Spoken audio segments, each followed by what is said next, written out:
Vamos lá. Nós estamos aí na nossa exposição da carta de Paulo aos Efésios, tá? O tema é esse aqui, o poder do Evangelho para a transformação. E nós chegamos hoje ao capítulo de número 6.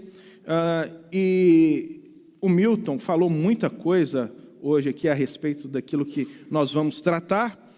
Por isso, eu convido você a abrir a sua Bíblia comigo em Efésios capítulo 6, versículos de 1 a 4.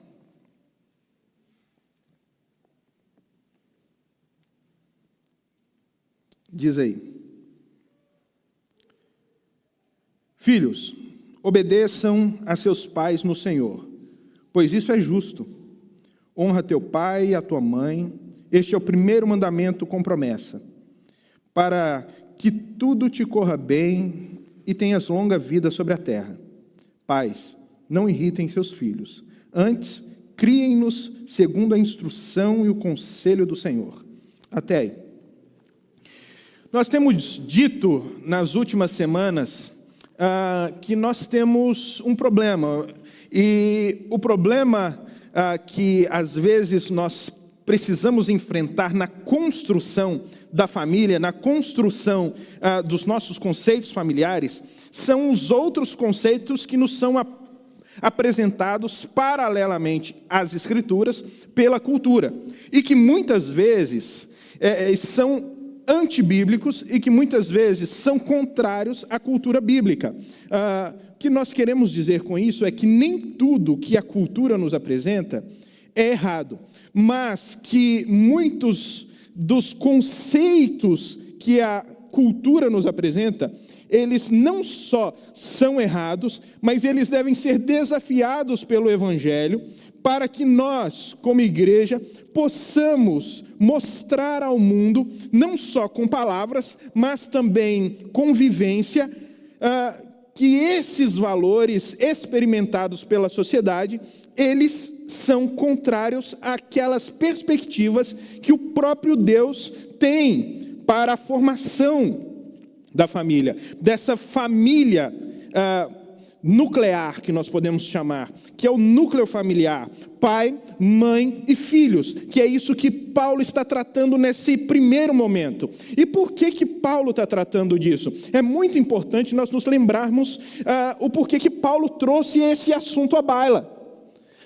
Paulo está falando sobre espiritualidade. Paulo está falando sobre uma vida cheia do Espírito.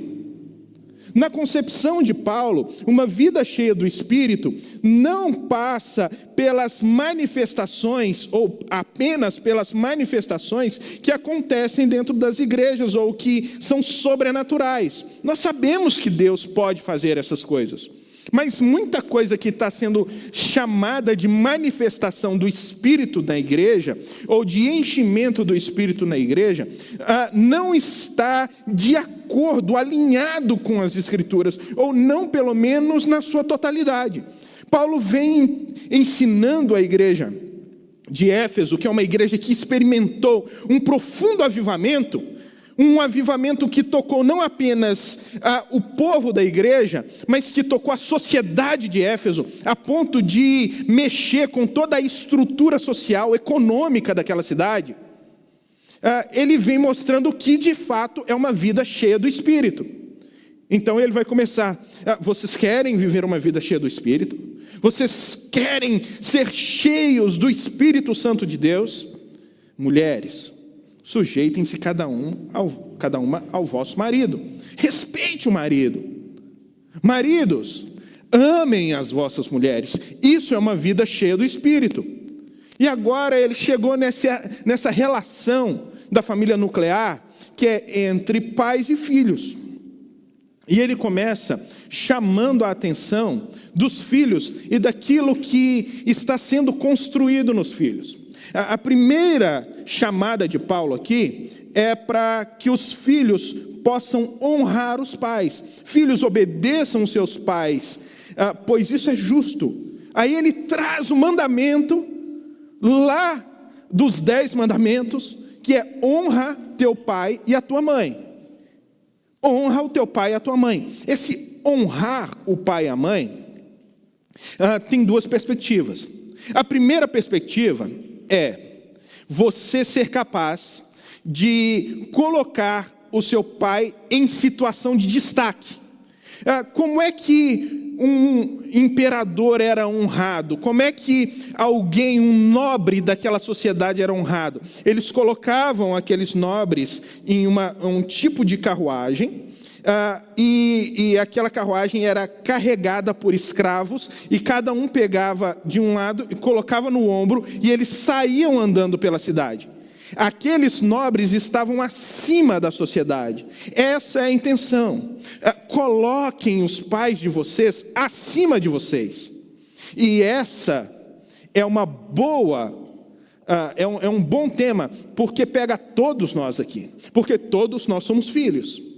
Todos nós aqui somos filhos. E nós precisamos aprender a honrar os nossos pais, a colocar os nossos pais acima de nós mesmos. Porque nós aprendemos que os nossos pais, eles têm apenas a responsabilidade de nos colocarem acima deles.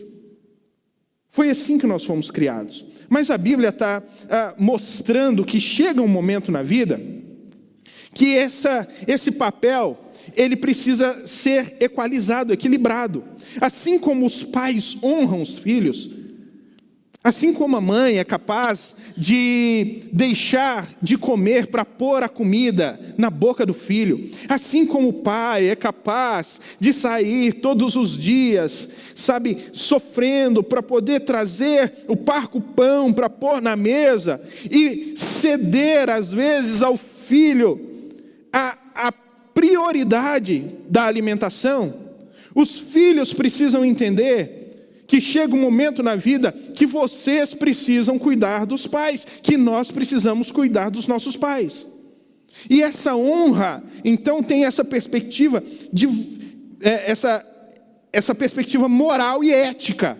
Você precisa honrar o seu pai.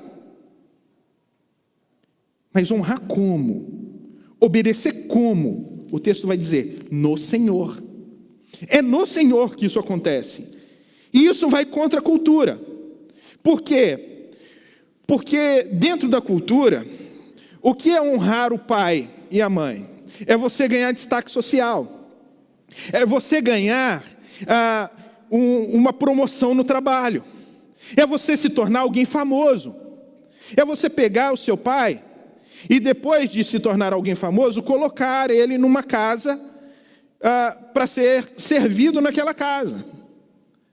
Então essa primeira perspectiva moral e ética no Senhor não tem nem nada a ver com aquilo que você conquista. Porque você pode conquistar muita coisa e no seu caráter, na sua maneira de ver o mundo, na sua maneira de viver a sua existência, você continua ofendendo o seu pai. Você continua ofendendo a sua mãe. Por quê? Porque espera-se que você honre o seu pai e a sua mãe no Senhor, demonstrando a eles que você honra a mesma cosmovisão deles. A cosmovisão de servir a um Deus Criador, servir a glória de Cristo na terra.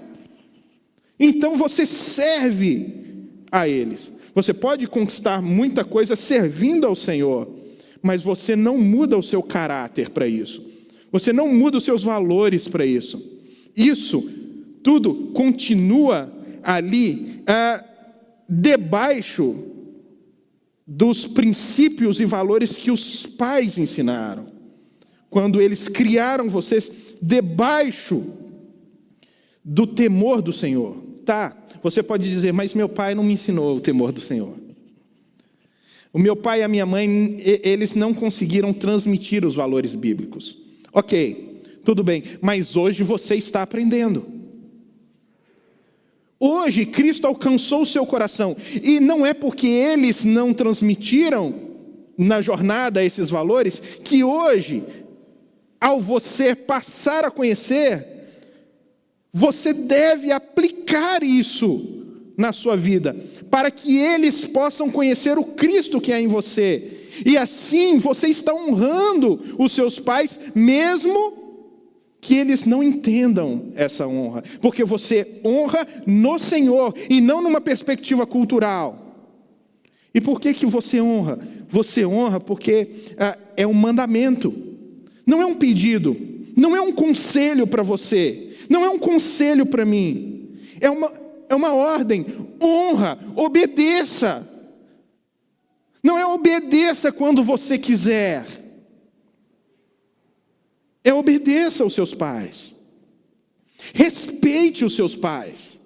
Honre os seus pais. Aí, o texto vai dizer que à medida que você obedece os seus pais e honra os seus pais, isso traz benefício para você. Traz benefício de longevidade. Tudo te irá bem. Longevidade. Mas não é isso apenas. Não é isso apenas. E não é só uma questão espiritual aqui. A primeira questão aqui é que o seu pai já passou pelo caminho que você está passando hoje. E quando ele fala para você, não vai por aí não. Não vai por aí não. Sabe, esse caminho, o Senhor, Ele nos ensina na palavra dele, que se você pegar, meu filho, você vai se dar mal.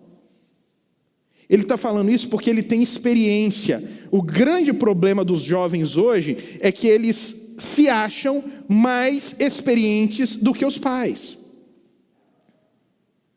E nós vamos ver porquê disso daqui a pouco. O porquê disso daqui a pouco. Eles se acham melhores do que os pais. E nós vamos ver isso, o porquê disso, daqui a pouco. E à medida que você cede a essa pressão social, a essa cultura, de que os seus pais, eles não sabem do que estão falando, você se dá mal.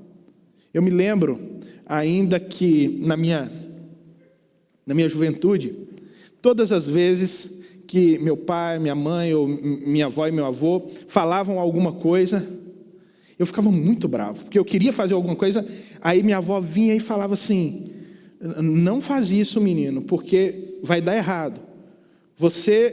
Eu ficava muito bravo, porque eu falava assim, avó, por que você falou? Agora vai dar errado mesmo. Porque no meu conceito, naquele momento, a minha avó estava praguejando. E tudo que ela falava que ia dar errado, dava errado. Era porque ela estava praguejando? Não, porque ela sabia que ia dar errado. É simples assim. Ela conhecia, ela tem mais experiência de vida do que eu. Ela sabe.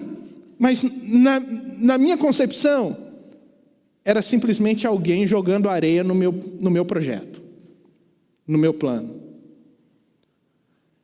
E é justamente isso que a Bíblia quer nos alertar. Você quer viver bem? Você quer ter menos problema, menos dificuldade? Ouçam os pais. Ouçam. Se permitam ser ensinados. Se permitam a aprender com os pais. Isso vai diminuir em muito a dureza com que a vida vai bater em você. Então ouçam os pais. Mas nós temos um outro problema. O outro problema é justamente do porquê os filhos estão agindo como estão agindo hoje. O porquê que nós temos um problema social em relação ao relacionamento entre pais e filhos. Uma dificuldade que parece que tem crescido cada vez mais e se tornado um problema sistêmico dentro da nossa cultura, dentro da nossa sociedade. Cada vez menos existe relacionamento entre pais e filhos. E cada vez menos os filhos estão dispostos a ouvirem os pais. O que está acontecendo? Aonde que está o problema? O problema está só nos filhos? Não, Paulo vem nos ensinando. Ele vem falando assim, pais, não irritem os seus filhos, mas antes, criem-nos segundo a instrução e o conselho do Senhor. Hoje eu quero, pai, mãe, mostrar para você o que é irritar o filho. Ensinar você o que irrita o seu filho. E aí nós vamos, no primeiro caso, no primeiro tema que nós tratamos, que foi filhos, nós tratamos com todo mundo. Agora parece que nós tratamos só com uma parcela da igreja, mas não é. Não é. Porque muitos aqui são pais e muitos não são pais. Mas aqueles que não são pais um dia serão. Então você pode aprender desde agora, para depois não ter que aprender com a vida e com a dureza disso. Então vamos lá. Pai, o que irrita? O que irrita o seu filho? Em primeiro lugar, é você não entender o que significa de fato o ambiente da família nuclear. Esse núcleo familiar. Como se desenvolve esse núcleo familiar? Pai, quando o relacionamento entre mãe e pai não está bem, quando o jogo da equipe não está andando de acordo, filho vai sentir isso. O filho também vai andar desconectado, da mesma maneira que os pais estão desconectados. Então, o princípio maior é sobre a visão relacional dos pais. Como os pais estão se relacionando. Como Deus nos chamou para essa relação. Pai, como é que é a sua relação com a sua esposa? Mãe, como é que está a relação com o seu marido? E aí nós temos um problema. Por quê? Porque nós precisamos entender o princípio da aliança. Você casou? Você vai casar? Entenda o princípio da sua aliança. Vamos ver se eu consigo tirar a minha. É difícil. Aqui, ó. O princípio da aliança. Tá? Deus, ele dá tanta importância à aliança, que quando ele quis construir relacionamento com o seu povo, ele chamou cada relacionamento de aliança.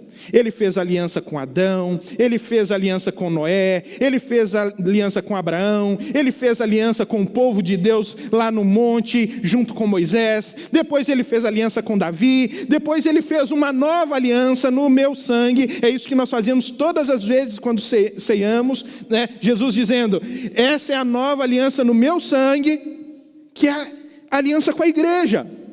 Deus, ele se relaciona conosco através de alianças.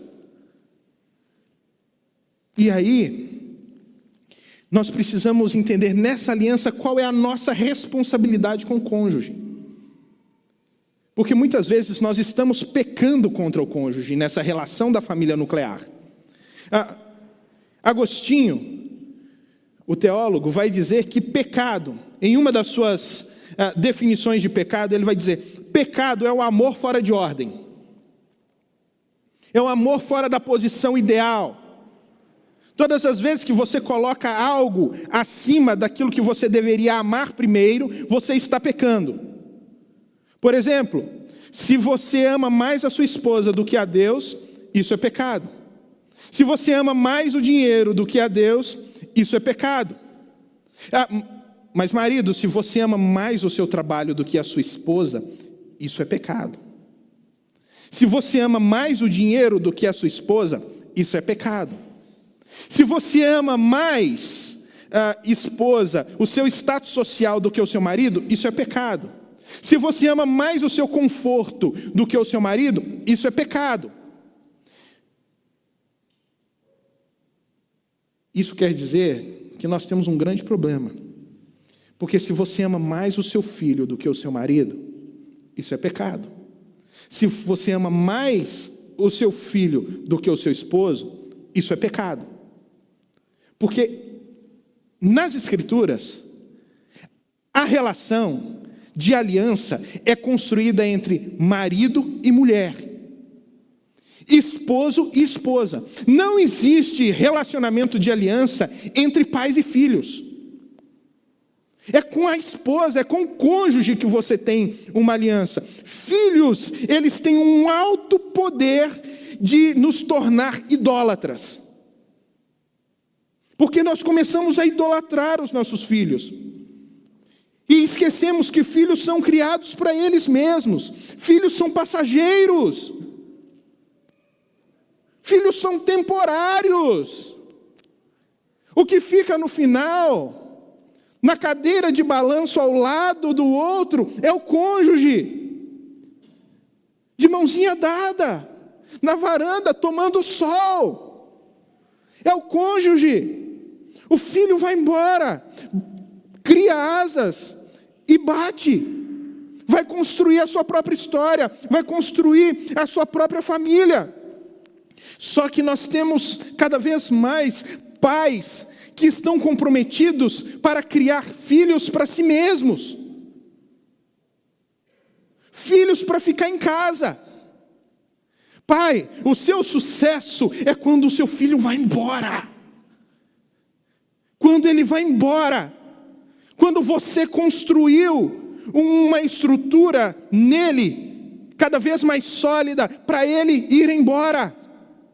Quando ele acha uma boa esposa, quando ele acha um bom marido. E aqui, quando nós falamos bom marido, nós estamos falando temente a Deus, que realmente ama ao Senhor, como nós falamos nas mensagens passadas. Você tem dever de orientar o seu filho. Se você, pai, se você, mãe, não conseguem orientar os filhos sobre o cônjuge, essa grande tarefa, ou esse grande passo que eles vão dar na vida deles, um dos mais importantes passos que eles vão dar na vida deles, se você não é capaz de orientá-los, então você falhou. Você falhou porque você não é líder, você é refém. Você é refém da situação. Porque os filhos têm esse poder de nos tornar idólatras. Nós não queremos ofender os filhos. Nós não queremos falar aquilo que magoa os filhos. E sejam quaisquer tipos de filhos.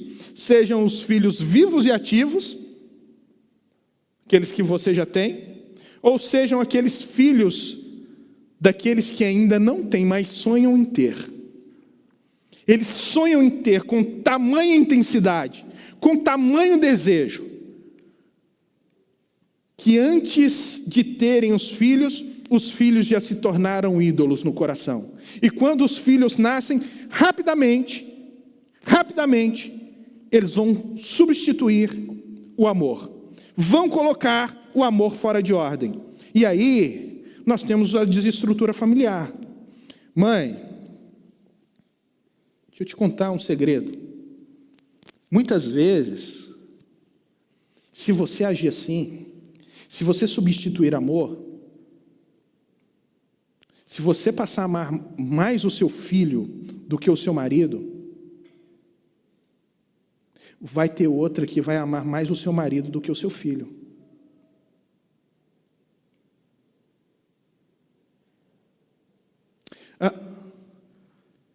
Marido, se você amar mais o seu filho do que a sua esposa, sempre vai ter alguém que vai dar mais carinho para ela do que aquilo que você está dando. Porque ela tem necessidade. Porque ela sente a falta do amor. Está vendo como facilmente isso pode criar um prejuízo no núcleo familiar, desestruturando completamente a família? E o problema dessa idolatria dos nossos filhos é que se tornou um padrão cultural, onde as pessoas têm orgulho de manifestar a sua idolatria pelos filhos. Orgulho de falar o quanto eles amam os seus filhos. E tem que amar mesmo. Mas antes de você falar, sabe, papai ama você de todo o coração, mas ama mais a mamãe. Mamãe ama você de todo o coração, mas ama mais o papai.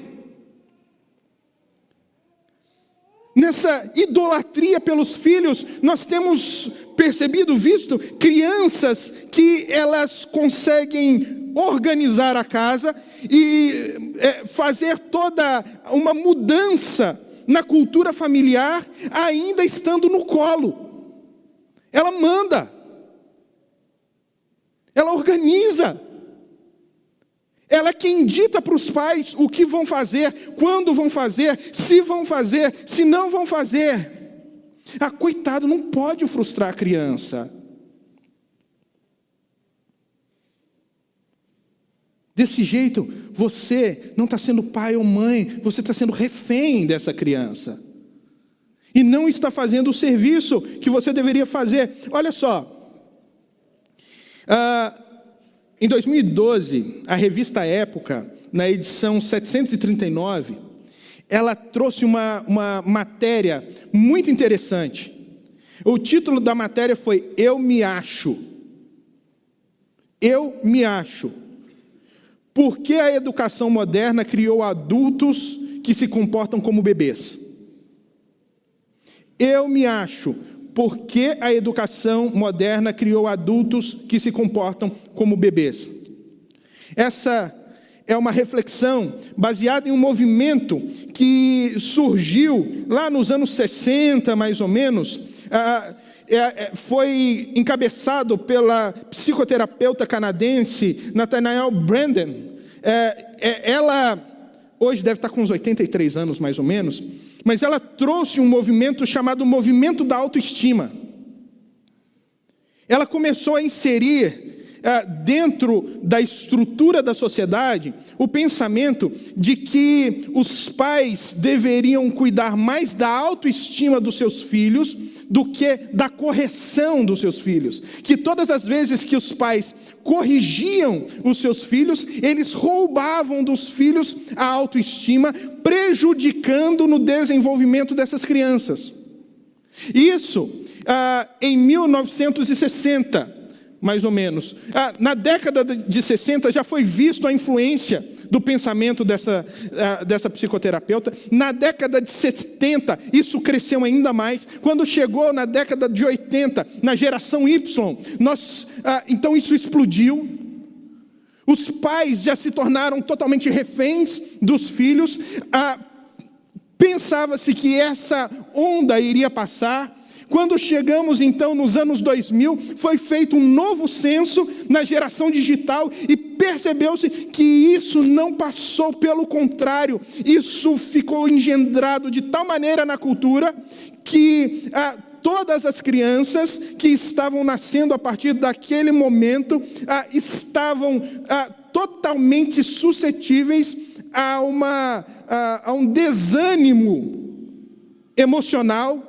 Porque ao invés da autoestima estar sendo construída e solidificada nelas por causa desse movimento, a autoestima estava sendo desconstruída nelas. Por quê? Porque identificou-se que um fator essencial para o fortalecimento do ser humano, o fortalecimento da moral humana, o fortalecimento até mesmo da autoestima do ser humano, se chama frustração. Frustração. Estão roubando a frustração das crianças. E fazendo o que com elas?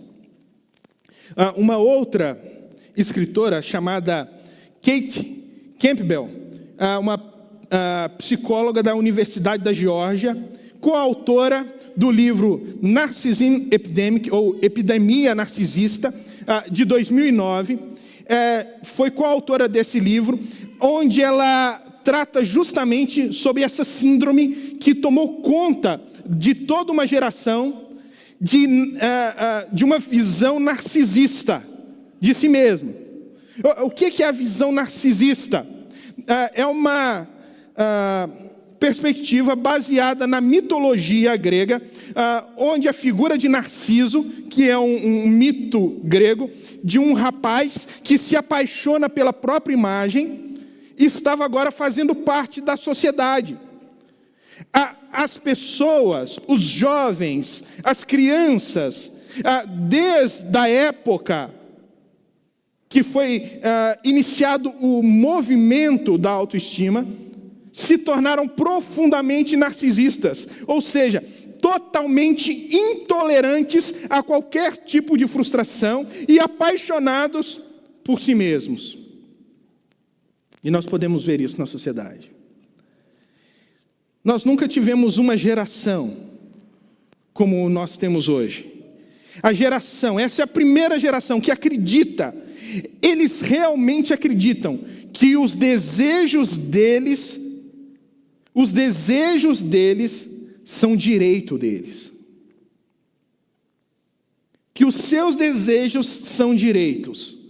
E quando eles não são supridos nos seus desejos, quando eles escutam um não, eles ficam profundamente frustrados, caindo em uma depressão profunda, sem condições de terem um equilíbrio emocional para sair de lá, de dentro dessa depressão. Não conseguem receber um não de um relacionamento, não conseguem receber um não numa profissão, não conseguem receber um não da sociedade. Por quê? Porque os pais não estão instruindo os filhos no caminho do Senhor, estão instruindo os filhos diante de um sistema social, cultural, impositivo, e que está roubando dos pais o direito de ensinar os filhos numa perspectiva bíblica cristã. Então, é por isso que hoje em dia a criança, ela tira uma nota ruim na escola, a mãe ou o pai chega para o Juninho e fala: Juninho, vem cá, o que aconteceu, Juninho? Foi mal. Não esquenta não, filho, você é muito inteligente, tá? Você é muito inteligente. Olha, amanhã, papai ou mamãe vai lá conversar com a professora. Provavelmente a professora não está sabendo transmitir o conteúdo para você, filhinho. Não pergunta se Juninho estudou, porque nem acompanha Juninho, porque está tão preocupado com a sua profissão, a sua própria vida pessoal, que Juninho não faz parte da relação dela com a família nuclear. Juninho foi terceirizado. A responsabilidade agora da educação de Juninho é da professora.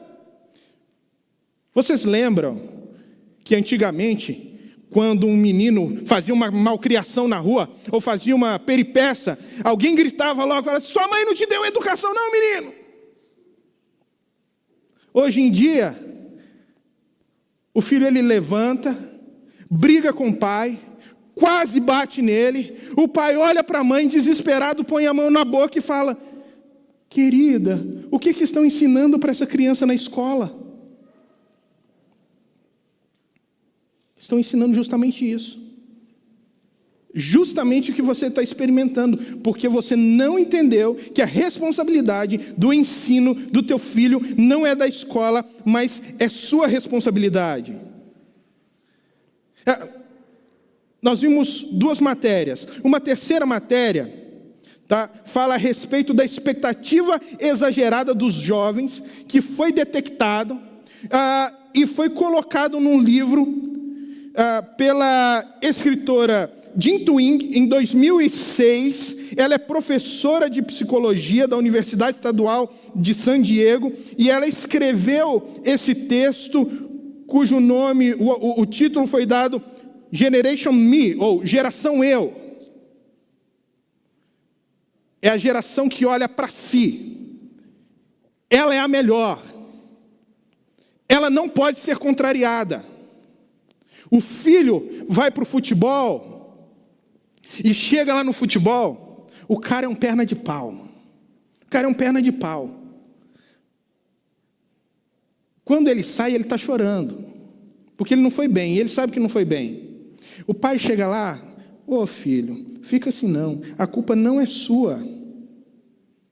A culpa é do técnico que não te colocou na posição que você sabe jogar. Meus irmãos, nós não precisamos criar gênios, super gênios, seres extraordinários. São filhos, apenas filhos. É com isso que nós estamos comprometidos. Essa geração é aquela geração que chega no trabalho, quando o chefe chama essa pessoa para poder prestar contas, e o chefe passa para a pessoa uma perspectiva negativa daquilo que está fazendo, falando: olha, o seu trabalho não está muito adequado, você precisa melhorar, sabe, na sua conduta profissional. Ele sai dali cabisbaixo, ele olha para o colega do lado e fala assim: o chefe chamou minha atenção, falou que eu não estou dando conta do trabalho. Aí o colega fala assim: sério? Ele é? Mas sabe o que é isso? Ele está com medo de eu pegar o trabalho dele. Ele está com medo de eu pegar a posição dele. Sabe o que acontece? Ele sabe que eu sou melhor que ele. Isso é perseguição. Não, o problema não é com ele. O problema é com o chefe. Não é ele que é irresponsável. Não é ele que está sendo ineficiente. É o chefe que é o problema, que é o problemático. O problemático é sempre o outro. Por quê? Porque desde sempre ele nunca ouviu não. Ele nunca ouviu alguém fazendo críticas para ele. Ele nunca sofreu uma frustração, porque os pais colocaram o filho numa redoma. Foi no ano que o Davi nasceu que eu comprei o bercinho para ele, todo feliz, todo empolgado, né? Custei a comprar, não tinha dinheiro, o Senhor supriu o dinheiro, coloquei lá, bonitinho, branquinho, no quartinho dele. Aí recebi uma visita, e a visita olhou para mim e falou assim: não coloca o seu filho no berço, não. Eu falei: mas por quê? Porque é o seguinte, essas grades aqui vão traumatizar o seu filho. Eu falei: sério? Ele falou: é. Eu falei: pronto, vamos fazer o seguinte, um plano do governo para dar berço para todo mundo, traumatiza todas as crianças, ninguém vai querer ir para a cadeia. Né? Melhor, trauma contra grade. Gente, em que mundo nós estamos vivendo? Que mundo nós estamos vivendo que as pessoas não podem ter frustração? Que os filhos não podem ter frustração? Eles não só podem, como eles devem ter limites e frustrações. Eles precisam superar esse narcisismo que está sendo colocado neles. Por quê? Como se comportam os pais formados nessa geração? Os pais formados nessa geração, em primeiro lugar, eles nem queriam ser pais. Essa é a primeira questão. Eles nem queriam ser pais. Por quê? Porque eles têm todos os argumentos possíveis, e os melhores possíveis. Não, eu não quero ser pai, eu não quero ser mãe, sabe por quê? Eu não vou contribuir com a superpopulação mundial que está destruindo, né, o mundo, e eu não vou fazer nada disso. Eu quero ser alguém consciente, ecologicamente consciente. Eu não vou contribuir para a destruição, né, do mundo. Não tem nada a ver. É porque você está preocupado com você mesmo. É porque você está preocupado em assumir responsabilidade. É porque filho traz responsabilidade e você não quer assumir responsabilidade. Porque filho vai trazer para você a experiência de ter que negar a sua própria vontade para suprir a vontade dele. E essa geração não quer essas responsabilidades. Eles nem se responsabilizam pelos filhos, tudo é terceirizado. A educação é terceirizada pela escola, o cuidado é terceirizado pela babá, o carinho é terceirizado por outras pessoas, as responsabilidades do cuidado da casa são terceirizados pelas faxineiras, tudo é terceirizado nessa relação familiar. Tudo está sendo terceirizado. E os filhos estão sofrendo. Qual é o seu papel, pai? Ensinar a criança no caminho do Senhor. E como você ensina a criança no caminho do Senhor? Vamos lá, rapidamente. Abre aí comigo. Deuteronômio, capítulo 6, versículo 4. Deuteronômio, capítulo 6, versículo 4.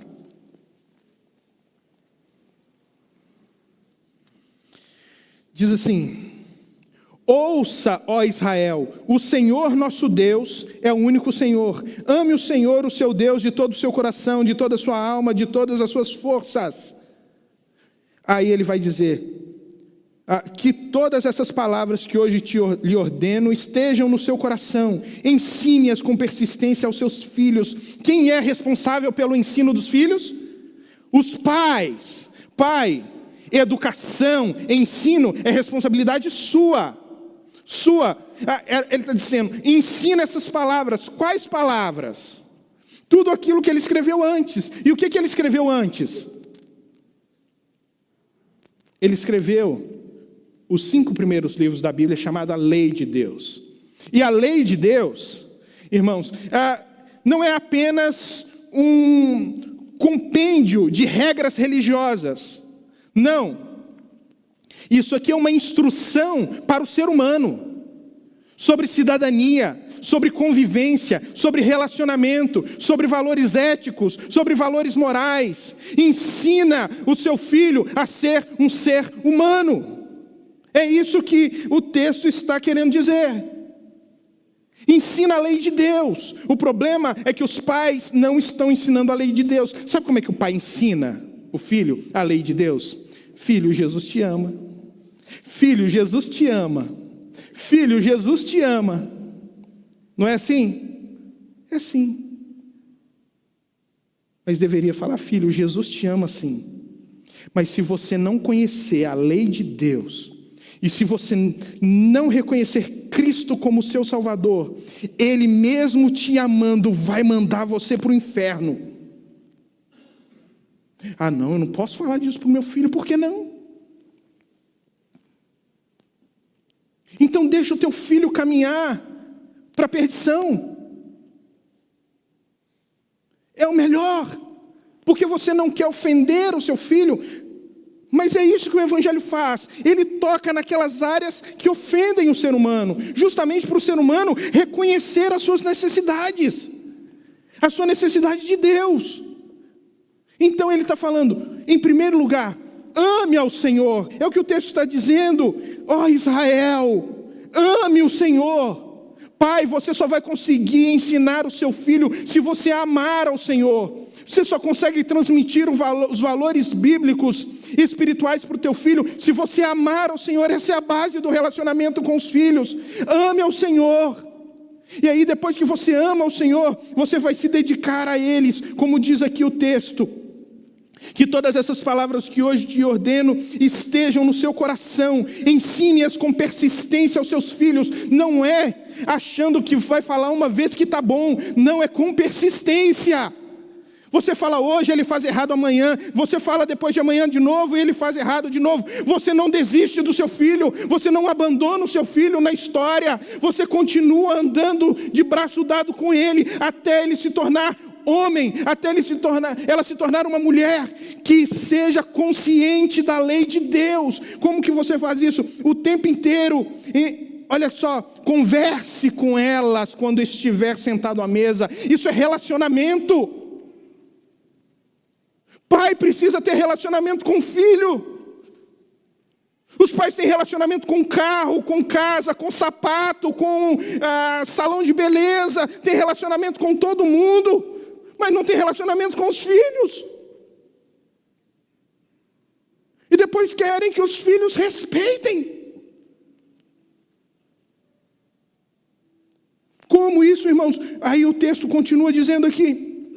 Olha só, converse com elas quando estiver sentado em casa, quando estiver andando pelo caminho, quando se deitar e quando se levantar. Amarre-as como um sinal nos braços e prenda-as na testa. Escreva nos umbrais das portas da sua casa e dos seus portões. Ou seja, fala o tempo inteiro da sua vida, na sua vida, que os seus filhos possam perceber que você verdadeiramente ama a Deus e que você entende que esse amor a Deus te leva a ter uma cosmovisão, ou seja, uma visão de mundo muito particular, respaldada pelos valores bíblicos. É isso que você precisa ensinar o teu filho. Não é vir simplesmente à igreja, não é participar do culto de domingo à noite, mas é ser um homem de Deus lá fora.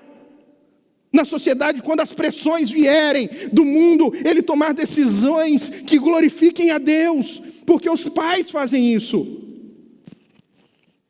Porque os pais assumem isso. Mas como vocês vão dizer? Como vocês vão fazer isso para eles? Sendo que existe uma natureza neles contrária. Uma natureza que dificulta esse processo. Porque não é só o meu filho que faz coisas erradas. O seu faz. E se você não tem, o que você tiver vai fazer. E como você vai lidar com isso? Vamos lá em Hebreus 4.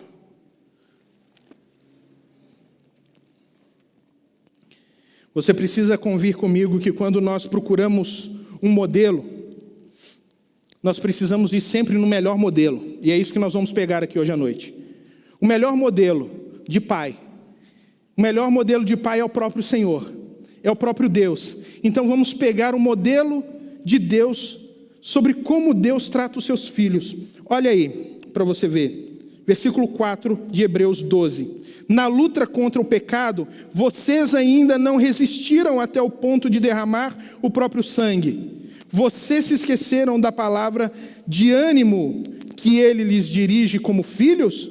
Meu filho, não despreze a disciplina do Senhor, nem se magoe com a sua repreensão, pois o Senhor disciplina quem ama e castiga todo aquele a quem aceita como filho. Suportem as disciplinas, recebendo-as como disciplina, Deus os trata como os filhos. Ora, qual filho que não é disciplinado por seu pai? Olha a pergunta deles. Qual é o filho que não é disciplinado pelo pai? Qual é o filho que o pai não põe limites? Qual é o filho que o pai não corrige? A resposta é simples.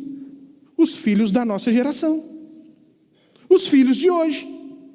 Os filhos de hoje que não podem ser frustrados. Os filhos de hoje que precisam ter autoestima. Os filhos de hoje que precisam ser super protegidos. Mas os filhos de Deus não, eles passam por disciplina. Olha o que o texto continua dizendo. Se vocês não são disciplinados, a disciplina é para todos os filhos. Então vocês não são filhos legítimos, mas sim ilegítimos. Quem não corrige o filho, não está tratando o filho como filho. Aqui o texto está dizendo, lá no início, que o autor vem falando, vocês não resistiram até o sangue ainda. Ele está falando sobre uma maratona. É como se os pais estivessem, nós estivéssemos correndo. E você não resistiu até o sangue, ou seja, os seus pés ainda não estão sangrando. Você ainda tem fôlego para dar. Só que isso vem nos ensinando muita coisa sobre a maneira como nós corrigimos os nossos filhos. Porque ele está olhando como se fosse um técnico para o corredor. O técnico, ele está ali para motivar e falar, vai. Ele está ali para corrigir. Você está fazendo errado. Não é assim. Tem que mudar a postura. Tem que mudar a posição. Não corre desse jeito. Precisa melhorar. Você pode dar mais o sangue melhor. Você está errado. Se o técnico não corrigir, ele não vai vencer. Se o técnico não corrigir, ele não chega no alvo. Se o técnico não falar com ele o que ele está errado e o que ele não é bom, ele vai perder. O técnico tem que falar, olha, você vai lutar, boxe, cuidado, guarda a sua esquerda, porque a sua esquerda é fraca. Ele vai tentar atingir a sua esquerda. Tem que falar do erro, tem que falar das limitações, tem que falar que ele não é bom em alguma área, para que ele possa melhorar naquela área. Não é passando a mão na cabeça. É isso que o texto está falando. Porém, ao mesmo tempo, o técnico precisa saber o limite daquele atleta. Ele não pode levar o atleta além do limite, porque senão dá uma distensão, porque senão ele tem um problema sério, porque senão ele perde o atleta, porque senão ele tem um acidente grave. Pai, mãe, você precisa saber os limites do teu filho também nas cobranças. Saber um jogo que você precisa jogar com responsabilidade, para saber tratar o filho de maneira equilibrada. A cobrar, mas ao mesmo tempo saber os limites dele. Porque tem criança que ela é muito bem cuidada pelo pai. Vai lá, autoestima na alta, tudo bem. Mas o menino, ele levanta cedo, vai para a escola, sai da escola, vai para o inglês, volta do inglês, ele tem academia, sai da academia, vai para outra escola, e aí o dia dele é lotado, e ele está com a agenda lotada a semana inteira, e o pai está olhando para ele falando assim, vamos lá, é isso mesmo, eu estou fazendo bem para o meu filho, mas está roubando o tempo de criança dele. Você só está enchendo a agenda dele para você ter mais tempo livre, pai. Você não está pensando nele. O pai, o atleta, o treinador precisa se preocupar o treinador precisa se preocupar com o atleta e não com ele mesmo. Tem pai que está querendo o melhor para o filho, mas não para o filho, para ele mesmo, porque ele quer usar o filho como vitrine social. Quer usar o filho para mostrar o quão bom pai ele é para as outras pessoas. Como ele tem condições de dar tudo isso para o filho dele. Isso é um problema, irmãos. Nós cuidamos dos nossos filhos para eles. Nós queremos formar o caráter de Cristo neles. Nós queremos que eles sejam as melhores pessoas. E aí você entra com disciplina. O Senhor, Ele corrige. O Senhor, Ele corrige você. Ele está dizendo, a vara vem. A vara vem. Vem para mim, vem para você, vara de correção. Nós vemos isso no Antigo Testamento, era doenças, era às vezes tribulações, às vezes perseguições. A vara vinha e Deus corrigiu o seu povo. Ele está ensinando, você precisa corrigir o teu filho. Ou seja, você precisa pôr limites e frustrá-lo.